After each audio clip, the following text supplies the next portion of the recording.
పరనింద ఆత్మస్తుతిలా Mahanadu సాగిందని YSRCP MLC Varudu Kalyani విమర్శించారు.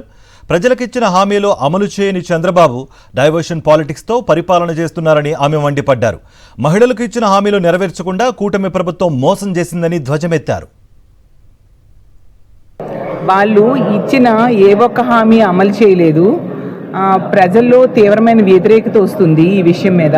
దాని నుంచి డైవర్ట్ చేయడానికి ఆత్మస్తుతి పరనింద అన్న టైప్గా ఎంతసేపు వైఎస్ఆర్ కాంగ్రెస్ పార్టీని, వైఎస్ఆర్ కాంగ్రెస్ పార్టీ అధ్యక్షులైన జగన్మోహన్ రెడ్డి గారిని, మా ప్రభుత్వాన్ని తిడుతూ అదే పనిగా మహానాడుని వీళ్ళు గడిపేసిన పరిస్థితి మనం చూస్తూ ఉన్నాం.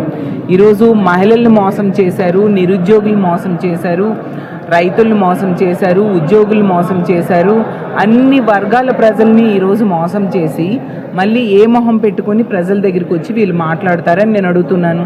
చంద్రబాబు నాయుడు గారు నీ సిగ్గుగా సూపర్ 6 హామీలు అమలు చేసేసాను అని చెప్తూ ఉన్నారు.